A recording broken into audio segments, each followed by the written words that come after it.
In eastern Congo, there's still no peace. Since August, the Congolese army has been fighting heavy battles with a Tutsi rebel group led by General Laurent Nkunda.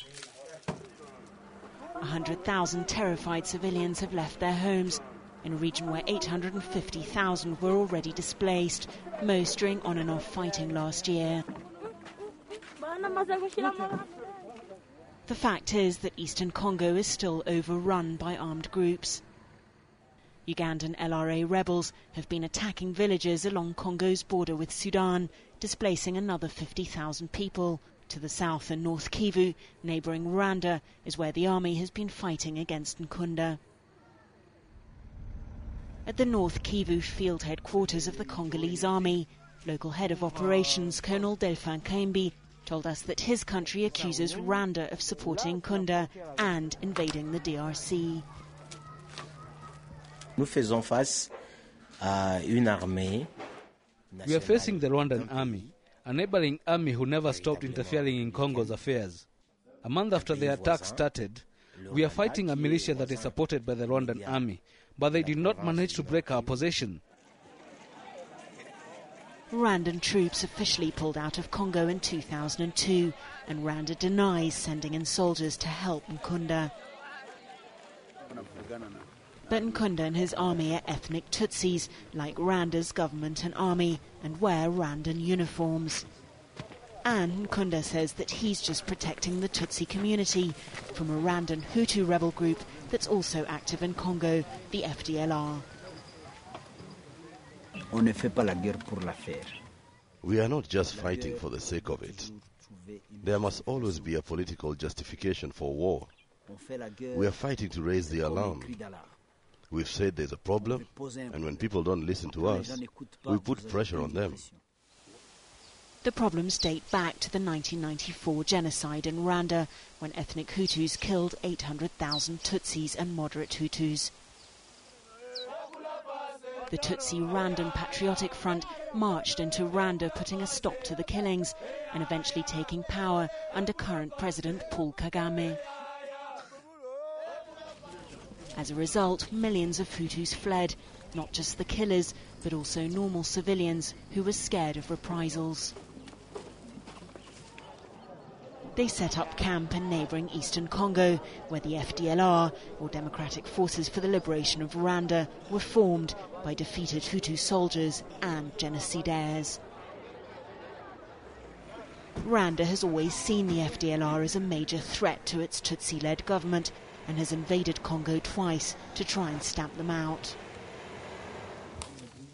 But even though they failed to eliminate the Hutu rebels, civilians in Congo say they saw the Rwandan army carry out brutal revenge attacks on Hutu refugees during the first invasion in 1996.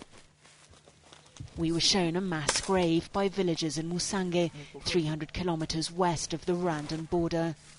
Some estimates suggest that as many as 300,000 Hutus went missing at the time. There was a genocide in Rwanda, and that's why the Hutus left Rwanda and fled to Congo.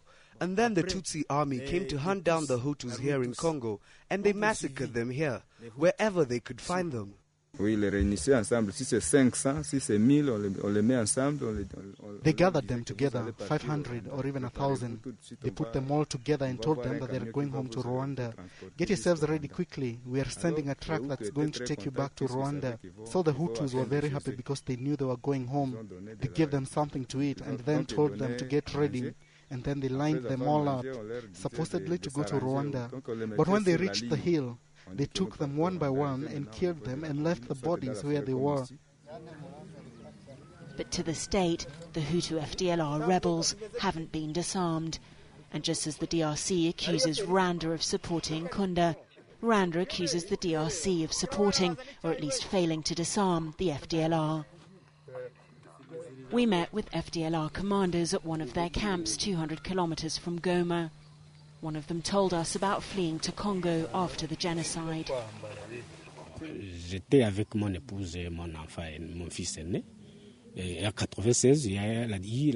I was with my wife and my oldest son in 1996 when they destroyed the camps. Destruction des camps par l'armée rwandaise. Pardon? Destruction des camps par l'armée rwandaise. Bien sûr, par l'armée rwandaise. The Rwandan army crossed the border to find us in the camps and then destroyed them. It was the beginning of a manhunt. They chased people all over the place. I had to flee and I lost my family. Luckily, I found my wife later, but my son was killed. But according to many in Rwanda, men like Moses Tumusif are the real killers.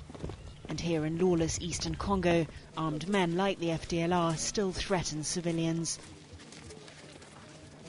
As we walked with Moses down to the market, a villager steered us away into a nearby house, where local aid worker Jeanette Kabila tries to help rape victims.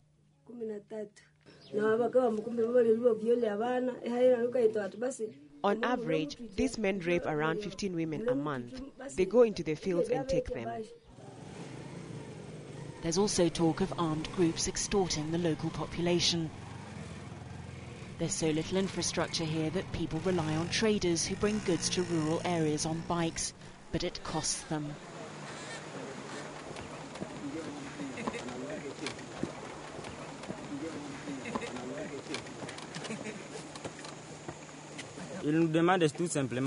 They ask us for money. Vous êtes obligé de leur donner de l'argent?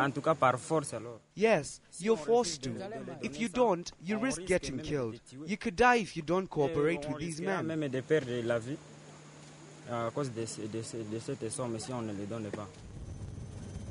Disarming the FDLR wouldn't just protect civilians, it would also take away Nkunda's justification to fight and Rwanda's reasons for getting involved in Congo's affairs. The UN Mission for Congo, or MONUC, says it's doing its best. Helicopters fly over the vast territory, distributing flyers encouraging the FDLR to give up their guns. There's even a radio station set up that broadcasts to FDLR fighters.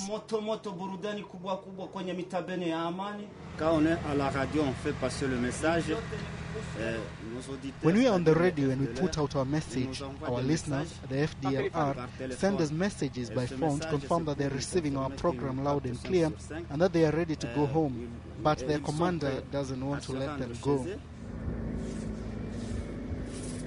To negotiate with the commanders, a UN team goes directly to the FDLR base. The journey takes us through the Virunga National Park, where local loggers, some from the Congolese army, are helping themselves to the timber. This is an area that's impossible to police.